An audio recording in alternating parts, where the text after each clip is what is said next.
and I'll be your host once more. We've got three of the Independent Sage team going to give some brief presentations today before we hand over to members of the public and the media for questions. So without further ado, let me pass over to Professor Pargle, who's going to take us through this week's numbers. Right. So welcome to today's briefing.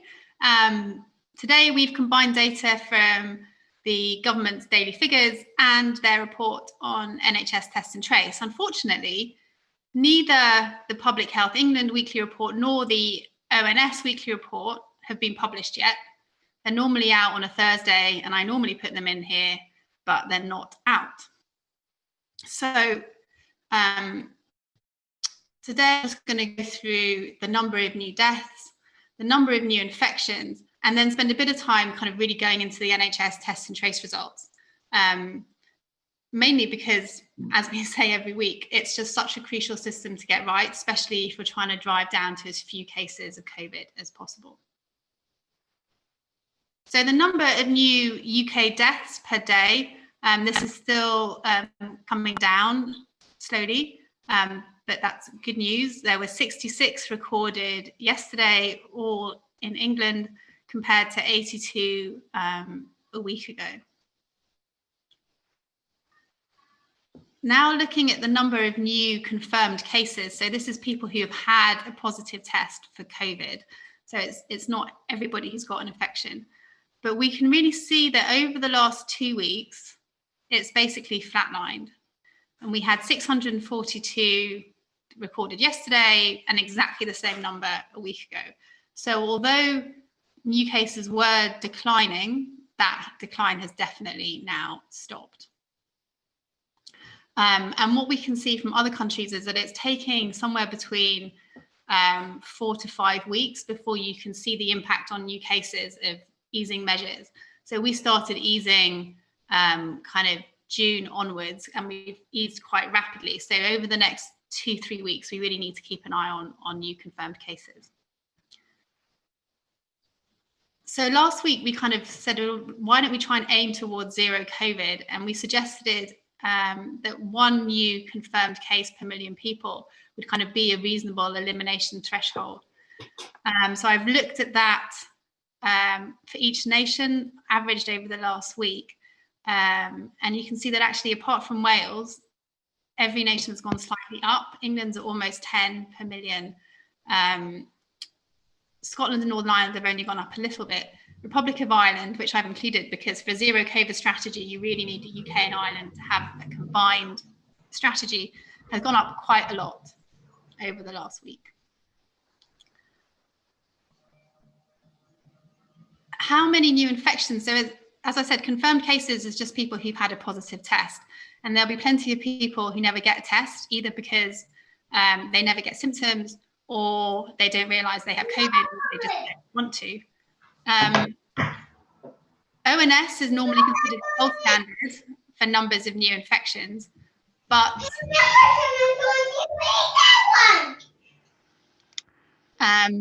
so we have estimates from Cambridge University, their mathematical model, and an independent mathematical model from UCL, which is led by Professor Christen's group. And their best estimates for this week are that there are about 20 to 30,000 new infections a week, so between 3,000 to 4,500 a day. But as I said, we really want to also wait for the ONS report, which comes out apparently today. So how does this feed into contact tracing, and particularly the timing of contact tracing? So I thought I would kind of take you through it because it's a difficult thing to do, contact tracing. So you have someone who has an infection, and we're only trying to do contact tracing for people who have symptoms, because that's how you get a test. We're not testing people without symptoms, really. And the hope is that once someone has symptoms, they realise they have symptoms and they self-isolate. And so what you're trying to do in contact tracing is actually reach their contacts they had before they got symptoms. And it takes maybe a week, 5, 6, 7, 8 days before you get symptoms after an infection. And you're most infectious the day or two before you get symptoms. So these people are the people you're most likely to infect.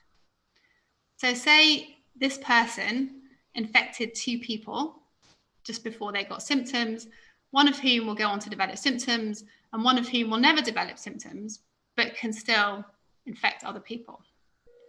That's when the clock starts ticking. And what you're trying to do in contact tracing is find out who these people are and ask them to self-isolate. You don't know who's infected, so you're asking all of them to self-isolate. And the hope is that if these people self-isolate, you can stop them being in touch with more people. These are their contacts, and you're trying to protect these contacts from contact with newly infected people. And you have a few days leeway to get there because it takes a few days after infection before you yourself become infectious. So that's the key thing in contact tracing. You have to reach these people and you have to reach them quickly. So the first step of getting there is that the person who's developed symptoms has to get a test. And ideally, they would do that within 1 day of getting symptoms. We don't actually know how long this is taking right now. A new paper from the Netherlands suggests that a minimum of 80% of people with symptoms should be getting a test. We're not there. We're somewhere between 40 to 70% of new people with symptoms getting a test. And that is quite uncertain because we don't know exactly how many new infections there are. And we don't know exactly how many of them will get symptoms of COVID. But it's somewhere between 40 and 70%. So we need to really improve how we're finding and testing people. Once you've had a test, you then have to wait for the result. And again, ideally, that would be within a day of you getting a test. And from NHS Test and Trace at the moment, it's 51% are getting their test results within a day. That's people getting tested in the community. And most of that drop-off is from people getting home tests because they're sent by post and you send them back by post. So there's pretty much no way you can do that within a day. Once you've had a positive result, you then get referred to NHS Test and Trace. And at that point, NHS Test and Trace will try and get in touch with you and ask you about your contacts. And what they want to get to is that 80% of your contacts isolate. So you want as many people to isolate as possible to maximize the chances that you're isolating the people who actually have been affected by you. So NHS Test and Trace try to get in touch with you and get you to give you their contacts. You know, who are these people? Who have you been in touch with? But only 52% of new cases at the moment are giving at least one contact. And that's because about a quarter of newly infected people can't be reached at all. And the ones that can be reached, only about 2/3 of them can provide any contact. So we're losing a lot of people at this stage. And then of the people that are reached, only about 3/4 of them are actually reached within 1 day. The other concerning thing is that for non-complex cases, which is who we have information for, so that's people like you and me, if we get COVID, are providing fewer than 5 contacts each. Whereas the European Centres for Disease Control thinks it should be more like 10 to 20. So it looks like we're actually missing, we're not getting all of their contacts. We're only getting, maybe half of them or less. So this is also a concern. So basically, we really need to improve tracing. Tracing is not good enough. But once you've got contacts, again, remember, you want to try and get them to isolate. So then NHS Test and Trace tries to get in touch with these people. And then once it does, those contacts are asked to isolate. And you hope that includes the people that have been infected. So how are we doing in terms of contacting people? Well, for complex cases, they are actually reaching almost everybody. But only about half of contacts for non-complex cases are actually being reached and asked to isolate. So we're definitely not reaching all of the people that we know about. But if we assume that we have managed to reach these newly infected people and ask them to isolate, we are reaching them quite quickly, about 80% within 1 day. And if they do isolate, then all of these contacts are now protected. That's the point. So because these people are no longer out and about, particularly this guy who would never get symptoms and so would not know that he's infectious, you're protecting their future contacts from COVID, and then you've broken a chain of transmission. And that is the way contact tracing works. But we have absolutely no idea whether they're actually isolating. There's no data on it. So we know that we've asked them to. We don't know if they actually do. So we don't know how protected these people are. We just have to hope they are. So again, just to kind of summarize, you should be getting 80% of people with symptoms getting a test. We're not there. You should be getting a minimum of 80% of contacts to isolate. We're definitely not there. And you should try and do this all within 3 days. So the paper from the Netherlands says that if you can't do this within 3 days, you're not really getting a benefit of contact tracing because they've met too many people. So basically, we're just nowhere near good enough yet on contact tracing. So just to summarize, deaths and hospital admissions are still declining, but new confirmed cases are not declining. In fact, even though they are low now, they are slightly higher this week than last week for all nations except Wales. And NHS test and trace is working, but it's just not working well enough. You know, we're not reaching contacts quickly enough, and the process is just really leaky. It's too leaky. And with that, I will hand back to the rest of the group. Thank you for that presentation, Professor Pargle. I think we're now going to invite Professor Carl Friston, who's got some further data and mapping that he'd like to share. Thank you. Thank you, Christina.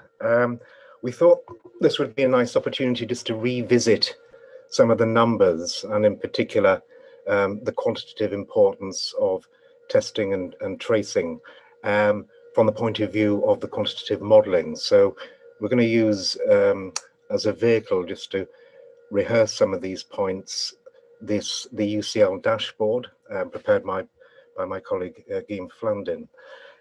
This is reporting the results of the kind of modelling where we're trying to estimate those states, parameters in the community, for example, the rate of new infections per day, on the basis of things that we can observe, in this instance, death by date data and new cases, particular new tests that are being reported. What this graphic shows here is the regional evolution of, if I just reload this, the rates of new cases per day or new infections as estimated under these models as a function of time up here. At the end, what we can see are essentially the hotspots, indicating where certain local authorities, I should say really groups of local authorities served by the same NHS trust, are experiencing an unusual burden of new cases per day in relation to other parts of England. This panel here summarizes where we are in terms of new cases per week and new cases per 100,000 people per day as a function of time since the inception of the endemic to where we are now. At the top, we're seeing the estimators from the model and the 90% credible intervals. I'm showing the same data down here in logarithmic form, just to give you an impression as to what these numbers mean. So what I've done here is just write 3 levels or thresholds expressed in terms of 100 new cases every day per 100,000, 10 and 1. And the reason I've done that is to give people a feel for what these numbers mean in terms of what is likely to be happening in your locale and the kinds of behavior that you probably are engaging in. So anything above 100 people, new daily cases per 100,000 per day, that's the lockdown situation which we've entered and now come out of via unlocking. Anything less than that, for example, a range of new cases between 10 and 100 per day, I think we can look at as a region that is subject to special measures. So Leicester would be the prime example in this instance. So that might be associated with closing down museums or pubs, or precluding gathering large gatherings in your locale. If we go even lower, so less than 10 cases per 100,000 per day, we can think of this as basically where we are now. So we've just passed, on average, in England, we passed this threshold here, and we're roughly at about sort of 7 to 8 cases per 100,000 per day. And I guess one could associate this with a move from staying at home to staying alert, a COVID alert situation where we personally have to take special measures. For example, avoiding going to the office if you can, avoiding public transport. And if you cannot avoid public transport or being in an office or going shopping, then you take special precautions such as the wearing of face masks and other precautionary behaviours. If we go even further down to 1 per 100,000, one could look at this as sort of moving from a COVID alert situation to a COVID aware situation. So one might conceive of this as knowing there is risk out there, in the same sense that you know your children are going to be exposed to road traffic accidents because cars are risky and they need to know about road safety. We all have to be COVID aware, not coughing over our loved ones when we think we may be infectious. This is euphemistically living with COVID. It is not zero COVID. So as Christina intimated, operationally, we can think of zero COVID operationally as 1 case per million or 0.1 cases per 100,000. What I wanted to highlight is the role of finding, testing, tracing, and supporting in isolation those people who have been traced. This is where we are at the moment under our current efficacy of FTTIS. That's the blue line. And the current government strategy, it looks as if we're going to level out in a state of COVID alertness. However, if we were really, if we were able to invigorate the testing and tracing program to the extent that we could identify 25% of those people who are currently today infected, but not at this stage contagious or symptomatic, in exactly the very beautiful way that Christina just took us through in this presentation.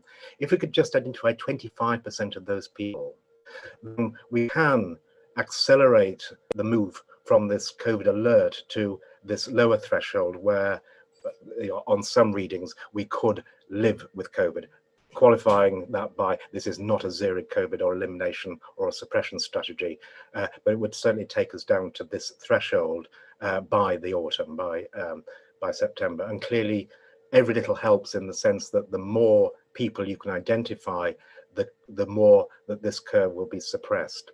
So notice I said that we, on average in England, are roughly here at the moment. Clearly there's regional variation. So I'll just close by showing you what this dashboard will do. So let's just look at Leicester, for example, which has experienced a recent excess of new cases. So what we're seeing at the top here are the smooth data, and these are very smooth data, so you can visualize the trends without being confounded by the weekly fluctuations in reporting of the new positive cases, pillar 1, and the fatality rates, the deaths in blue here. The lines here are those predictions of the form or the shape of things to come based upon the estimated things that we can't measure that cause the morbidity and the fatality, basically where you are in terms of being exposed to a high degree of contact or transmission of the virus, your infection status, whether you're immune or not, or whether you have a degree of resistance, whether you've been tested, and whether you're symptomatic or indeed have died. So all of these cause these data, and these causes here are expressed in terms of the data as these lines here. So from this, we can work out how many people every day in your area, in this instance, let's just go to how many people in this area, Leicester, for example, have are developing or becoming infected per day. And you can see that it's well above this threshold of 10. So we should certainly be in special measures here. If you let's just zoom in on London and see how London, which being the epicenter, should be in a slightly sort of more robust position. And indeed, we're down here now to 3, much lower than the threshold of 10 that would require sort of local authorities to think about special measures. And we can see the decline in both the new cases and the death rates here that are caused by these latent states that are estimated under the dynamic causal model.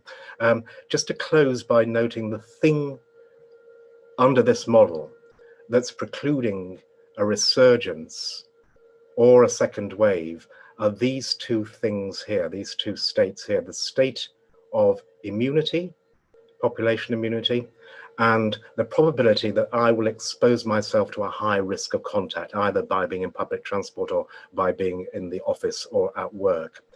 So we can't do very much about this. It's an important state, and its decay, the loss of effective immunity, speaks to when or if there will be a second wave proper in late December or early January.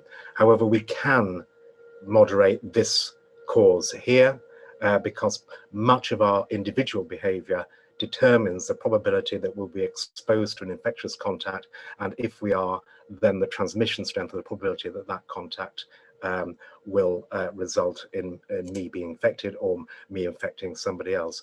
So I'll close there and then ask Susan to take over with some focus on the measures that one can take to minimize the probability of placing us in these high-risk situations. Thank you, Professor Friston. I think once we've got our screen back, we're now going to be passing over to Susan Mickey. Professor Mickey, are you with us? I think we're technologies. I am, thank you. For those who weren't aware, we had a public consultation on Tuesday with an interim version of our report on face coverings, and had some very good questions, discussion, feedback, both during the public consultation, but also in many emails and other communications afterwards. So on the basis of that, we've now come up with the following recommendations. And to give you maximum time to ask your questions, I'm going to keep this very brief, but I will go through them. So we know that we now have mandated wearing of face coverings in shops as well as in public transport. If we are to get high adherence to these, we need urgently a public information campaign to promote this. This campaign should be tailored to communities using a range of languages and media. And we know that the reason that many communities haven't adhered at a very high level to certain measures have been because the communications have not been in the appropriate languages, have not been in a range of different media, and have not been tailored to particular groups. For example, young men who we know over the last few weeks are the least likely to adhere. Very importantly, not just to tell people to do something, but explain how they can help. Also, some specific, what kinds to use, how they should be worn in such a way that, for example, people don't touch them, fiddle with them, put them on their neck and their chin and their forehead, touch those bits of their skin, then touch other surfaces, which can set up transmission. Also, how they should be stored, put directly into a bag that's just used for that purposes, and disposed of or cleaned. Because unless all of that's in place, this important measure won't be effective. In addition, this campaign should explain why some people won't be able to wear face coverings for physical or mental health problems. Secondly, following on from the first, is the importance of engaging with communities in producing this public information campaign and in how the whole measure is handled. And enforcement should be very light touch, as in Scotland, where this has been successful. Thirdly, the government should ensure equity, including access to free face coverings for those who can't afford to buy them. If one's requiring at least 2 and possibly more face coverings so that one can ensure that one has clean face coverings, this is not an insubstantial cost, especially for large families. If we go on to the final 2 recommendations, this is for the government, employers and other relevant organisations. Really important, face coverings are not a substitute for anything. They are not a substitute for physical distancing. They should be used alongside, not instead of, other protective measures, such as hand cleansing, such as physical distancing, such as improving ventilation in indoor spaces. And finally, and I think this is a general point, that the governments and employers should be engaging with appropriate organisations to address the many kinds of needs there are for any measures, and in this case specifically for those with physical or mental health conditions or disabilities. Thank you. Thank you very much for that, Professor Mickey. As ever, we've got lots of questions from the public to get through. So can I ask those of you within the room, please keep your questions as brief as you can so we can get through as many of you as we possibly can. With that, can I invite Jake Bolton? Jake, are you with us? I'm here. Brilliant. If you could turn your camera on if it works, if not, then just speak away. Yep. Hello, everyone.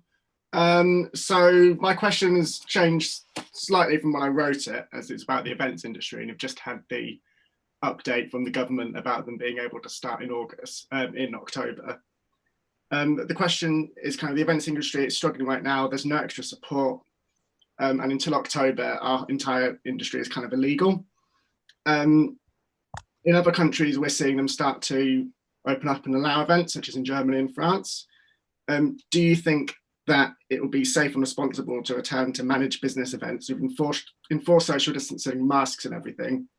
Or should the government keep the ban on events and provide support to the industry in the meantime?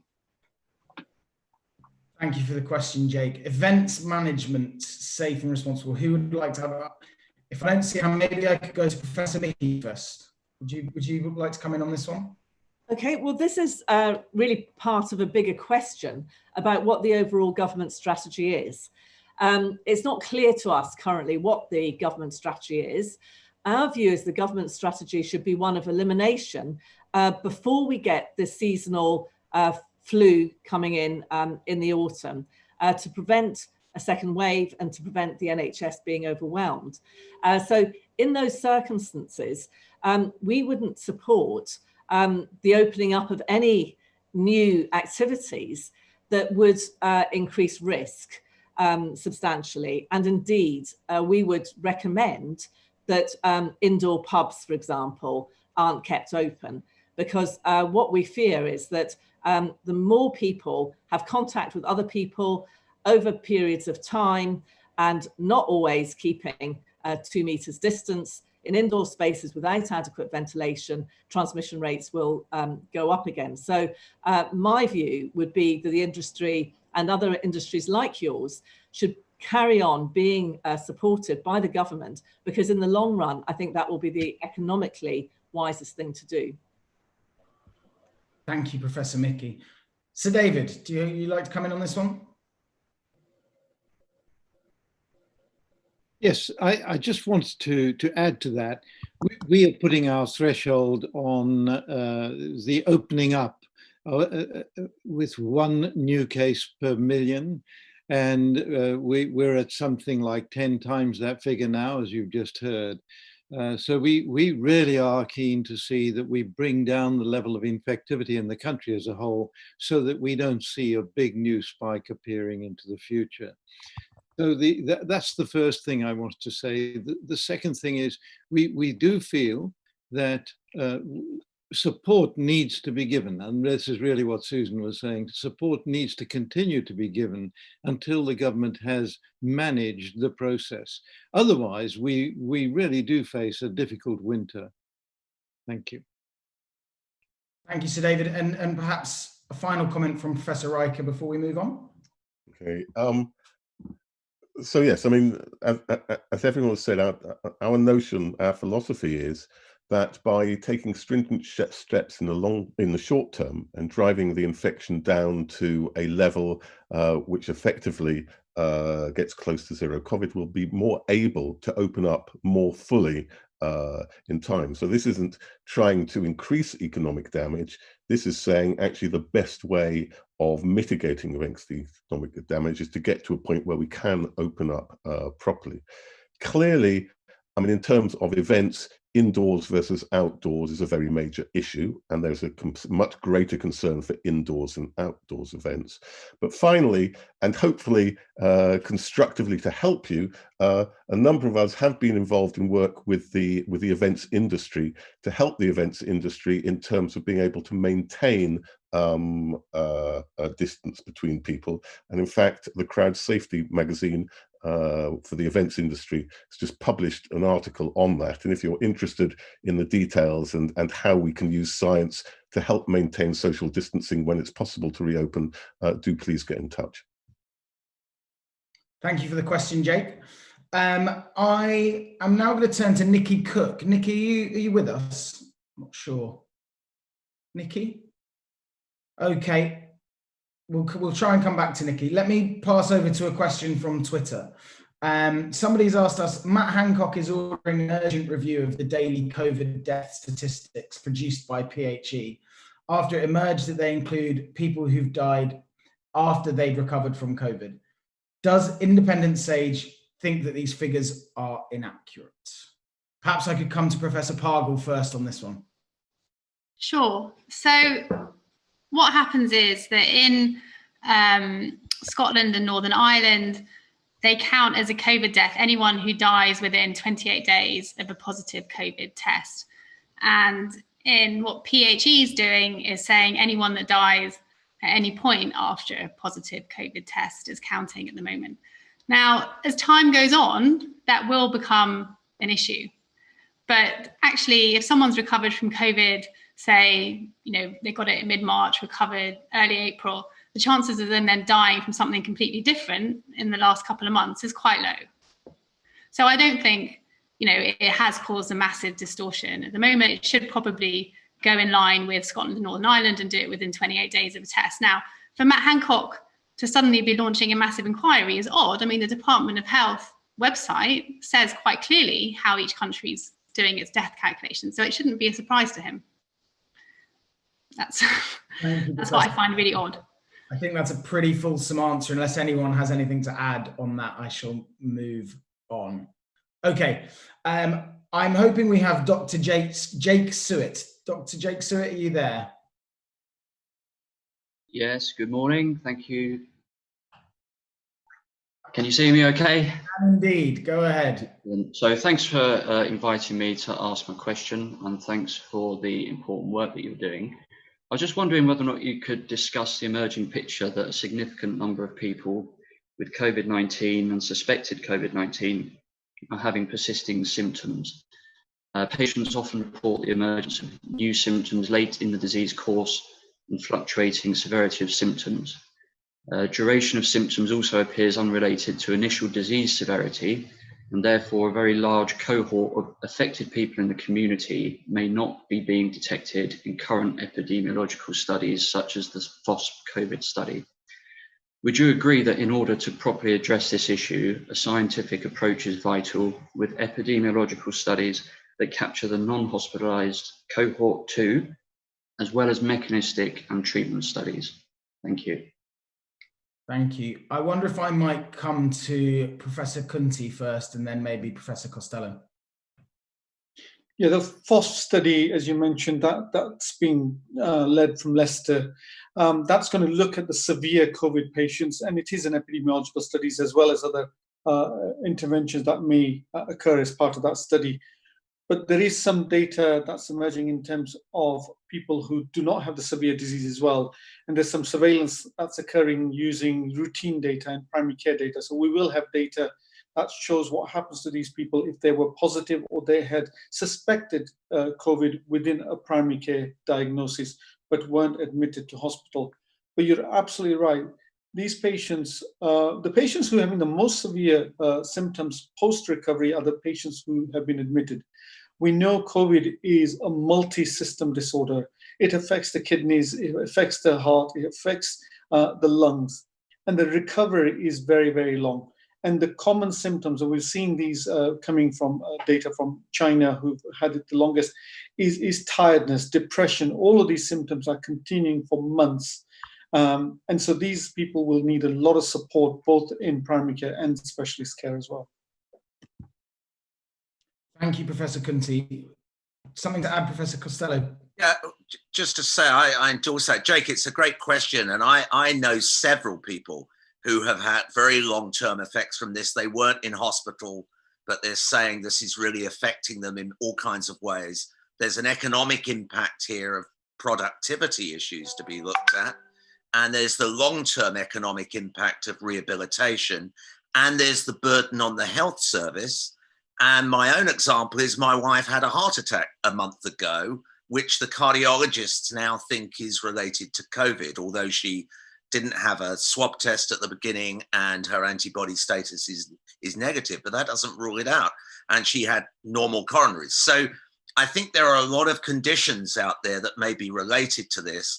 And one other huge issue, I think, is the health service was overwhelmed.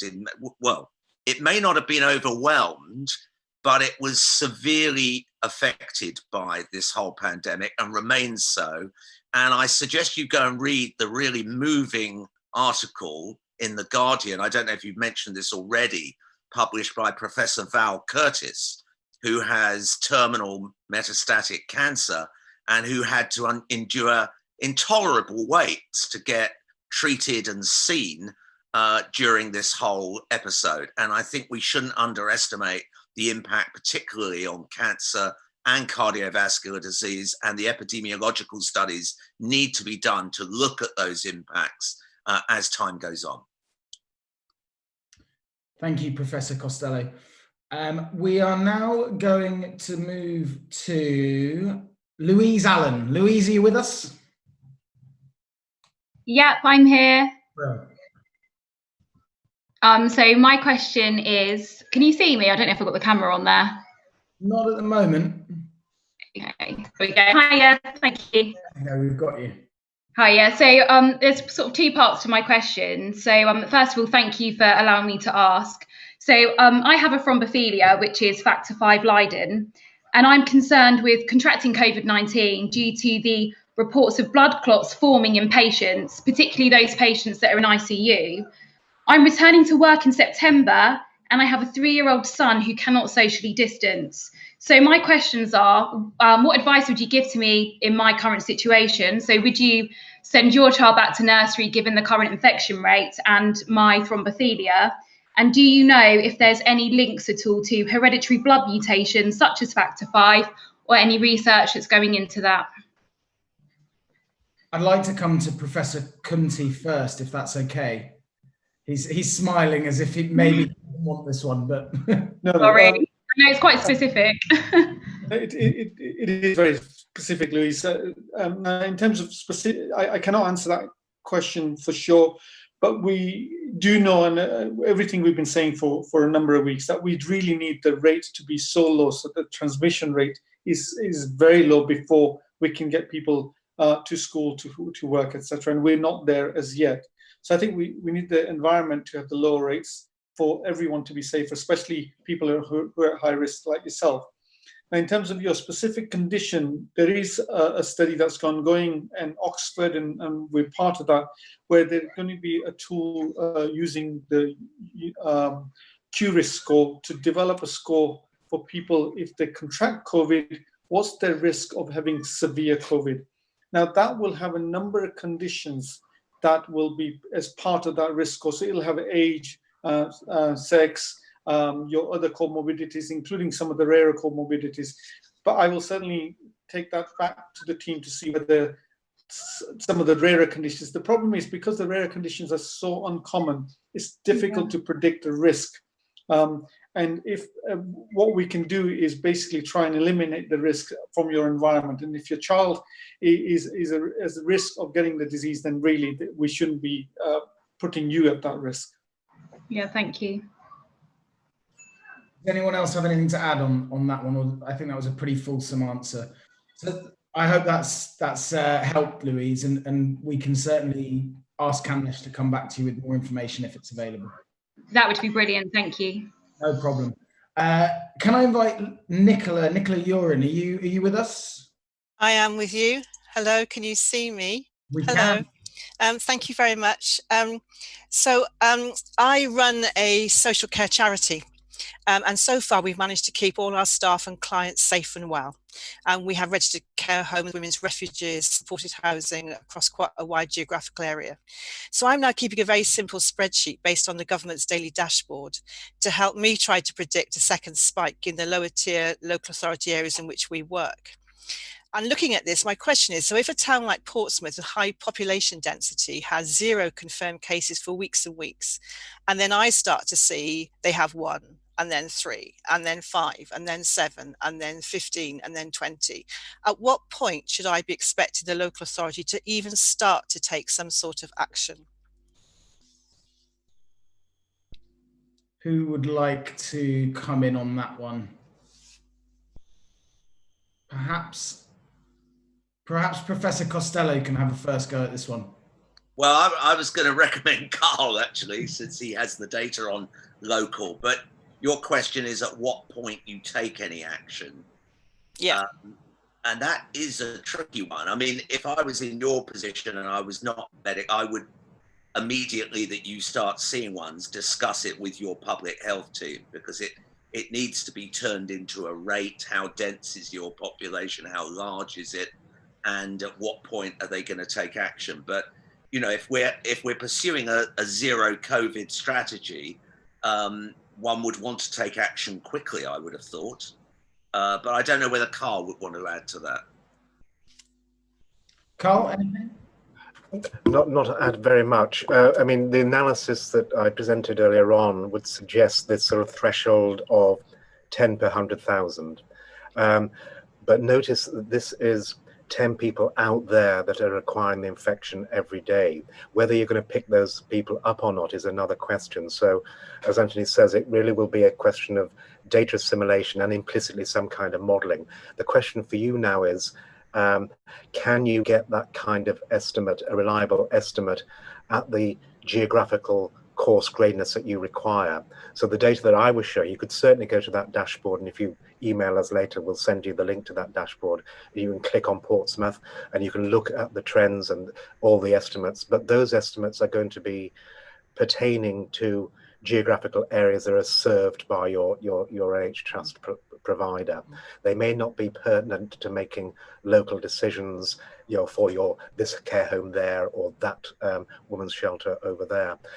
So I think then you have to recourse to the public health teams and the local authorities proper, and they will, I'm assuming, have access to much fine-grained data, because I am assuming that the government's new biocentre has collated this disaggregated data, which would be fit for purpose for your local teams to make a definitive decision, which I suspect will be you take special measures when 10 per 100,000 people in your local authority are. That's very helpful. Thank you very much. Thank you. Thank you for the question, Nicola. I wonder should we leave it there? Does anyone else have anything to add on that one, or should we move on? Okay, I'm going to invite Jonathan Fluxman. Jonathan, I think you joined us last week. Welcome back. Do you have a question for us? Yes, hello. Thank you very much for having me again. And thank you again for the vital work that you're all doing. My question today is once more about mask wearing and mixed messaging and official advice. If I may, I just wanted to read out a couple of quotes from firstly the official guidance, and then notes about an interview that Matt Hancock gave to Radio 4 a couple of days ago. This is advice from official advice for return to work for employees about masks. Quote, there are some circumstances when wearing a face covering may be marginally beneficial as a precautionary measure. It goes on, it is important to know that the evidence of benefit of using face coverings to protect others is weak, and the effect is likely to be small.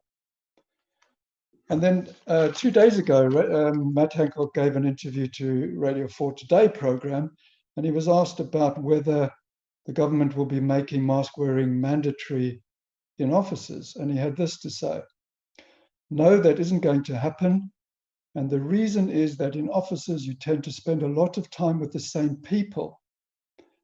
The same is true in classrooms, by the way. If you're in a space with the same people repeatedly and for long periods of time, whether an office or a classroom, then a mask doesn't actually protect them. So it's following scientific advice, close quote. And my understanding of this is completely contrary to scientific advice. Exposure time is clearly a risk. The longer you're in the same space as an infected person, the greater the risk. So I'd just like to know the panel's view on this. Thank you.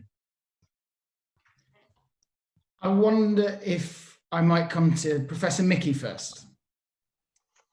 Thank you, Jonathan, for raising those points. I think on the first point about evidence, I think the evidence has been sparse and equivocal, but it's been accumulating over time. And it has got to a point by the 5th of June that the WHO thought there was sufficient evidence to change its advice to recommend wearing face masks in enclosed indoor spaces. On the second point, I agree with your assessment of what Matt Hancock said. The risk of transmission increases the more the number of people that you're in contact with, the nearer you are to them, and the longer the duration within which you're in contact with them. And masks, if they're properly fitting and the right kind of mask or face covering, will go some way to reducing that risk. And we're in a situation where we have got a lethal pandemic that has got an uncertain future, where we want to use every measure we can to reduce risk. Hence, our support for wearing face coverings in indoor spaces. And I would say that that is a more general point than just transport and shops. Thank you, Professor Mickey. I wonder if somebody else might like to add to that. Professor Reichert. Time here really is of the essence. It might feel like midsummer right now, but within 3 months, we're going to be moving into the winter. And there is a real danger, as we've seen from the Academy of Medical Sciences, of a second wave, a massive increase. And what we absolutely need to do in the time available to us is drive the levels of infection low enough so that we don't face those cataclysmic predictions. And in many ways, the important thing is not to think of face masks on their own, but part of the overall strategy. One of the big problems with the way in which the government has been talking about face masks is it's just one measure. It's an ad hoc measure. It's not part of a systematic strategy to drive the infection down. And I think the critical point is, as with any scientific evidence, it's uncertain to a certain degree. The recent evidence suggests more and more that mask wearing makes a difference. And in a sense, if I can channel Tesco here, every little helps. Really is important to additively have the social distancing, have the test and trace, isolate and support system, and have masks as well. So I think as part of all of that, then it decreases the probability of overall infection and is more likely to get to that point of zero COVID. Of course, it's probabilistic, it's not definite, but it is so important that we do it, that the precautionary principle tells us that in the present situation, we've got to use every lever we can to save lives. And in terms of Matt Hancock, well, Susan made the point that for masks to work, we need a huge public information campaign. Without that, there's a real problem well, there are two problems. The first is people won't understand why they're necessary. And secondly, they won't understand how to use them effectively. They are necessary to protect each other. Wearing masks, it seems to me, is a sign of respect and mutual respect, and that message needs to be hammered home. And unfortunately, it seems that the public information campaign is necessary not only to educate the government, the public, but perhaps to educate the government as well. Thank you, Professor Reichert. If I could invite Professor Kunti to have a final say on this one before we move on.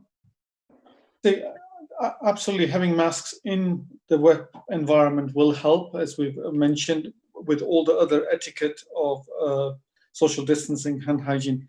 But also there's an issue about what happens outside the work environment, because there's some good data coming from London hospitals and from US hospitals showing that the transmission within the hospital setting between health workers went down when all the enforcements about hand hygiene, about masks, everything went outside of the hospital. So the transmission can still be high if that's not being obeyed by. So we need to make sure that everything occurs outside of that work environment as well to reduce the transmission. So the overall rates are lower when the other people, co-workers, come back to work as well. Thank you, Professor Kunti. I'm conscious we've only got a few minutes left, so I'm going to try and get in one or two people who've written in and then one final question from the public. I've got a question here that came in on email. It's one for the statisticians of the group, I think. Jonathan Inglesfield has said, as someone who's interested and of course appalled by the UK COVID-19 statistics, I wonder why the daily rate of positive tests are apparently plateauing at about 600. Presumably the degree of social isolating hasn't changed so drastically with the easing of lockdown. To what extent does increased rate of testing trumpeted by the government contribute to this? And what factors should this be multiplied by to get a realistic rate of daily infection? I wonder if I'm looking at Professor Friston and Professor Pargle on this one, I would have thought. Professor Friston?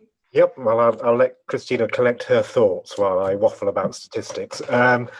So yeah, that's a brilliant question, and it's exactly what we were contending with a couple of questions ago. So what you really want to know is how many people are currently getting infected out there in your community every day. But what you actually have are numbers of positive cases, and sometimes not even access to disaggregated number of tests that have been performed. So you don't even have the percentage of tests that are positive, let alone what you'd actually need to interpret that, which is the probability of being tested if you're infected. So it's an incredibly difficult statistical problem to actually estimate the underlying levels of infection, which is precisely why we chose to present that sort of modeling initiative and that dashboard at the beginning to give people a feel for the kind of estimates that are currently out there. Sorry, I've lost my train of thought. The key sort of things I think that question speaks to are different hypotheses about why there has been a plateauing or an increase in the number of new positive tests in the context of no increase in the number of deaths, and that dissociation needs to be explained. And it could be very simply explained with a Trump explanation that we're just testing more. That's a perfectly plausible explanation. There are more nuanced explanations which I think should be taken very seriously, and I think people are, that it is a certain population that is exposing themselves to increased transmission risks, namely the younger people, that don't have the same susceptibility to fatality or morbidity than the older people, and that there's a stratification of the people who are contributing to these data in a different way. So younger people are contributing to the new cases, but they're not contributing to the new deaths. And you may say, oh, that's good.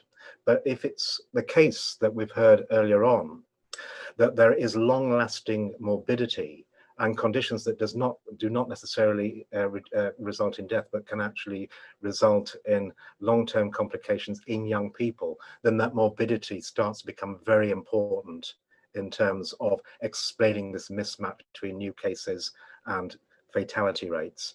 And again, we come back to, this is a nasty disease, and to really elude all the problems when one puts morbidity into the mix, we really need to keep these drive these infection rates down now. Thank you, Professor Friston. Professor Pargle, anything to add to that? I think Carl answered most of it. Just to add that deaths do lag infections by about 3 to 4 weeks. So even though infection seems to have leveled off over the last 2 weeks, you probably wouldn't see any impact on deaths for a few more weeks. But that doesn't, I do agree with Carl that actually the people getting infected right now are younger and much less likely to die. But as we know, more and more that this is a difficult disease and we shouldn't want anyone to get it, no matter what age they are. The other issue with the tests is they're not doing more tests. They've been quite stable over the last few weeks, and we still don't know how many people have COVID and aren't getting tested. So, there's an issue there. Thank you, Professor Pargle. Let me come to Dr. Oni, and then we'll finish with a quick comment from Professor Kunti, please. Yes, thanks. I think just to add to the context of the what is the who. So if we take a step back and ask ourselves why we're doing the test to start off with, and it really is to inform strategies to break transmission cycles. We have by default fairly blunt public health instruments that we use to control the virus and to interrupt transmission. But data helps in informing more precision public health approaches. So really, it's not just the what of the types of the infection rate, but the who in terms of the need for disaggregated data. So that's why the data needs to be disaggregated by not just age, but also ethnicity to get a sense of vulnerability, the nature of work, the importance of connecting the data to the NHS to get a sense of comorbidities and the GPs, also getting a sense of hospital versus care home data. So just to highlight the importance of the nuance of getting a sense of the infection rates, because it helps to inform a public health strategy, but only if we have sufficient granularity to inform a more targeted and more precision approach, rather than the more blunt instruments that we otherwise have at our disposal. Thank you, Dr. Oni. And perhaps a final word on this one from Professor Kunti. Yeah, I mean, this is what's causing us anxiety in Leicester. I mean, if you look at the initially when the Pillar 1 data were coming out, Leicester was not an outlier, and we became an outlier when we started seeing Pillar 2 data. What's happening now is they've ramped up testing in that confined area that is high risk. So the probability of identifying people at high risk is going to be high. So our concentration, 300,000 patients in Leicester City, then the more tests we do, the more people we're going to identify. And that's why we haven't seen a reduction in the number of people per 100,000. It was about 120,000. It was 140,000 2 weeks ago. It's about 120,000 now. So the more tests we continue doing in this confined area, the more people we will continue identifying. So our rates are unlikely to go down. All the social measures in terms of distancing, everything seems to be occurring, and you can see that in the community, but because they're doing more testing. Thank you, Professor Kunti. I'm going to sneak in one more question from Eleanor Burton. Ellen, are you there with us? Hi, yes. Can you see me? We can. Hi. Yeah, I just wanted to ask about public transport. So it's something I have been avoiding the whole time, apart from I've taken the train a couple of times off peak to see my parents, to sit in their garden, which already I felt sort of guilty about and quite anxious about doing. The problem is I live in London, I don't drive. I know there are a lot of people in a similar situation where in normal times it's fine, I can go around, see my friends, whatever, but I'm a bit concerned that the rest of the year, maybe rather longer, public transport is just not going to be safe. And there now seem to be these messages coming out from the government about trying to get people commuting again, and getting on trains, which seems like a bad idea. But I just wondered what you were all thinking about the level of risk on public transport at the moment. Level of risk on public transport. Professor Mickey, please. Thank you, Eleanor. I think a lot of people will be thinking about this, exactly the same issues. I live in London and I don't have a car either. I think we're moving into a situation where everybody's going to have to do a kind of risk assessment and risk management for themselves, taking into account their own vulnerabilities and also their own comfort level in terms of how much risk one wants to make. But if there are alternatives in terms of walking or cycling, obviously that's got the benefit of physical activity in addition. But if they're longer distances, and so public transport is going to be the only way, then a couple of things to think about. One is ventilation. I haven't gone into the underground. I've only gone on buses. As soon as I go into a bus, I open whatever windows I can see that are openable, and I try and sit near one of the entrances so that the air is coming in and out. Secondly, make sure that you have hand sanitizer on you. And as soon as, when you're on it, if you've touched any surface, you either use hand sanitizer. Really importantly, just focus on not touching your eyes, nose or mouth, which is how the virus gets into your body. When you come off any transport, again, thorough hand washing or sanitizing. So those are the ways in which you can minimize the risk. But we obviously need to take these decisions because, one's family are important to keep up contact with, but for their as well as your own mental health and well-being. Thank you, Professor Mickey. Would anybody else like to come in on that? I think it was Dr. Oni. Just 2 words, zero COVID. This is, I think, highlights the importance of why. I mean, because all your concerns are really well-founded. I think I also live in London and don't have a car, and I've not been on public transport. I went to my parents and I ran there, so, and it's part because of confidence in terms of the test and trace and being able to identify symptomatic, identify exposure, but fundamentally driving the number of cases down to a level where, there will not be a no risk, but that the level that the risk will be sufficiently low to be able to continue with some semblance of normality. So that really is the crux and the foundation for what will get us back to normal, or as normal as we can be. Thank you, Dr. Oni. And I think the call for a move towards zero COVID is a great place to end today's session. So once again, thank you so much to everybody who's written in, who's joined the Zoom, who's asking questions. It really does enrich these sessions. And once again, thank you to our panel from Independent Sage. It leaves us there, and we shall see you again next week. Thank you.